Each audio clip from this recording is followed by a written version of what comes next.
Hi, I'm David Stein of Money for the Rest of Us. This is a channel on money, investing, in the economy. Today, we're looking at the debt ceiling crisis, the potential shutdown of the government.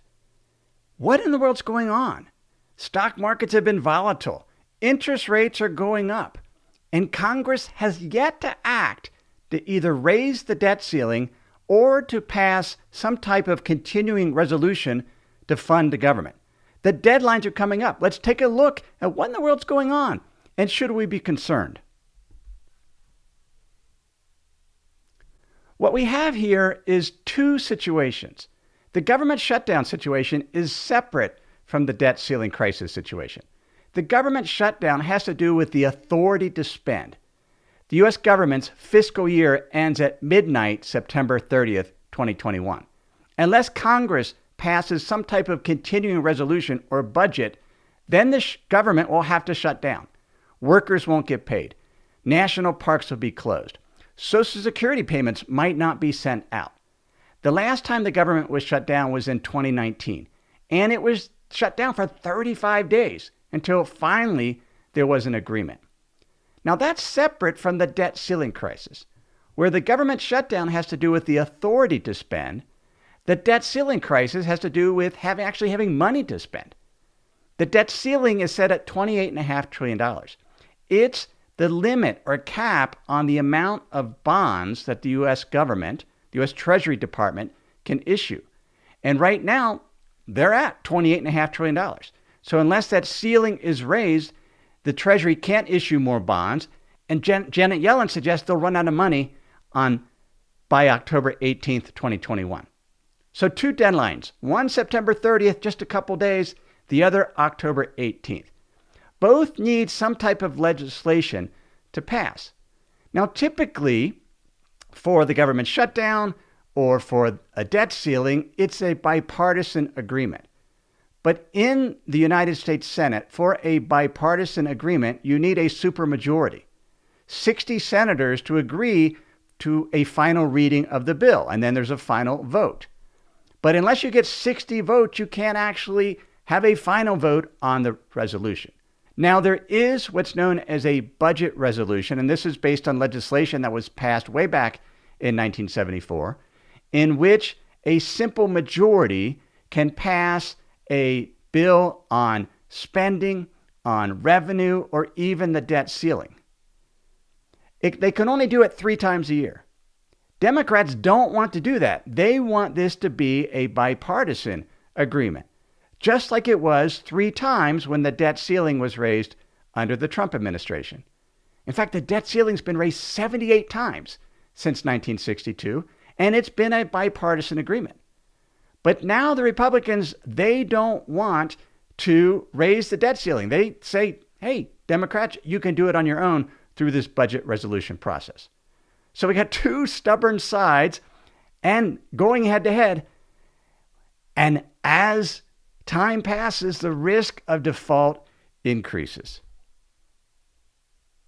If we look at the debt amount, the U.S. national debt is about 125% of GDP, the highest that it's been. Now, it was higher a year ago, but now it's come down. But following World War II, it was about 90% of GDP, and then it got down as low as 30%.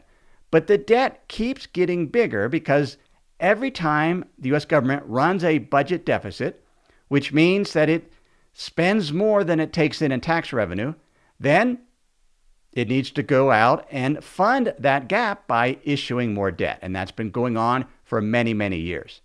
Treasury Secretary Janet Yellen says if Congress doesn't raise the debt ceiling, it can be an economic catastrophe. If we look at the U.S. national debt, it's $28.5 trillion. Now, that's the gross amount. If we back out what the federal agencies own, such as the Social Security Administration has about $2.7 trillion of debt. This is debt that the government owes itself. If we back that out, we're to about $22.3 trillion of publicly owned debt. But even that number has $5.6 trillion owned by the Federal Reserve, which has been buying debt as part of quantitative easing. We back that number out and we have $16.7 trillion of debt that's owned by the public, individuals, pensions, mutual funds, state and local governments, commercial banks. Now, $7 trillion of that debt is owned by foreign entities.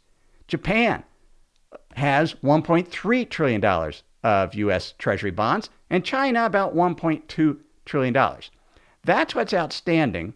And so if we actually back out what the public owns, it's only about 73% of GDP, so a much more manageable number. So as of now, interest rates haven't spiked. They've gone up a little bit, about 20 basis points or 0.2% for the 10-year Treasury in the last month.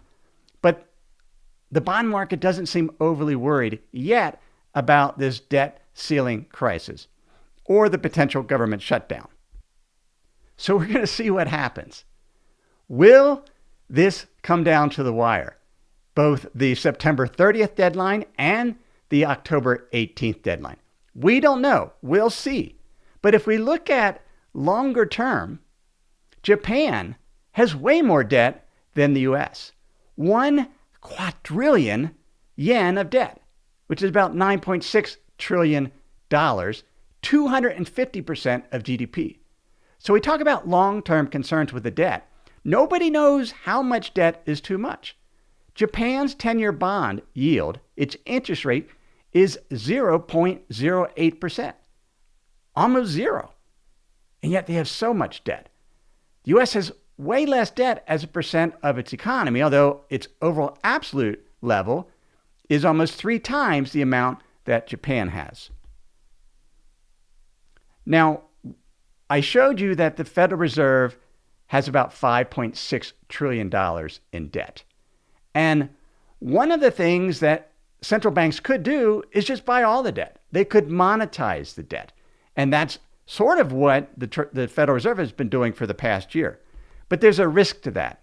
And if a central bank just keeps buying the debt, the risk is the money supply keeps increasing.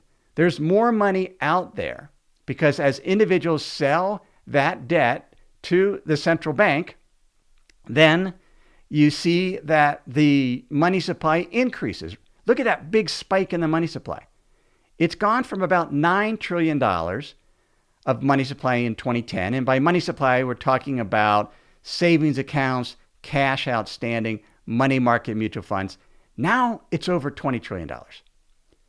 And when we think about inflation, inflation's only been about 2% per year since 2015.